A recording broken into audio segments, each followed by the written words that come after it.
இங்க ஒரு கிழவி 3 அழகான பொண்ணுங்கள கடத்திட்டு வந்து ஒரு இடத்துல அடைச்சு வச்சு சாப்பாடே போடாம வச்சிருக்கா. இப்படியே வாரக்கணக்கில் ஆயிடுது. அதுல அவங்க பசியில வாடிட்டே இருக்காங்க. அப்படி இருக்க ஒரு நாள் 3 பேருக்கு சேர்த்து 2 சோளக்கருத சாப்பிட கொடுத்துட்டு போறான். பசியில இருந்த 3 பேரும் அதை ஷேர் பண்ணி அவசர அவசரமா சாப்பிடுறாங்க. அதுல பசி அதிகமாகி வயிறு வலியே வந்துருது.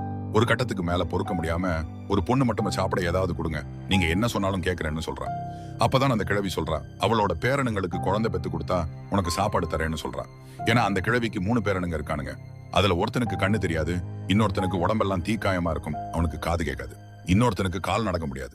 சோ இவங்களுக்கு வெளியில பொண்ணு கிடைக்காதனால இப்படி கடத்திட்டு வந்து பொண்டாட்டி ஆக்கலாம்னு பிளான் பண்றான். ஆனா இந்த பொண்ணுங்க பசியில வாடினாலும் சரி அதுக்கு சம்மதிக்க கூடாதுன்னு பிடிவாதமா இருக்காங்க. நாளாக ஆக பசி கொடுமையில ஒரு பொண்ணு மட்டும் அதுக்கு சம்மதம்னு சொல்லிட்டு வெளியில போறான். சோ அவளை மட்டும் வெளியில கூட்டிட்டு போய் எல்லாம் முடிஞ்சதும் வயிறார சாப்பாடு போட்டு கையில கொஞ்சம் பண்ணையும் கொடுத்து உள்ள அனுப்பி விடுறான். உள்ள வந்ததும் கூட இருந்த பொண்ணுங்க அந்த பொண்ணை சாப்பாடு கொடுன்னு கேக்குறாங்க. ஆனா அந்த பொண்ணு இது என்னோட உடம்ப கொடுத்து கஷ்டப்பட்டு வாங்கிட்டு வந்தது, உங்களுக்கு வேணும்னா நீங்க போய் வாங்கிக்கோங்கன்னு சொல்றா. கடைசியில பார்த்தா அந்த 3 பொண்ணுங்களும் அந்த விஷயத்துக்கு சம்மதிக்கிறாங்க. கொஞ்சம் கொஞ்சமா இந்த 3 பேரும் அந்த 3 பசங்களையும் இந்த பாட்டிக்கு எதிரா மாத்தி விட்டு இங்க இருந்து தப்பிச்சு போயிடலாம்னு ட்ரை பண்றாங்க. ஆனா அந்த பசங்க எவ்வளவு சொன்னாலும் மாத்த முடியாம அந்த பாட்டி மேல பாசமா இருக்காங்க.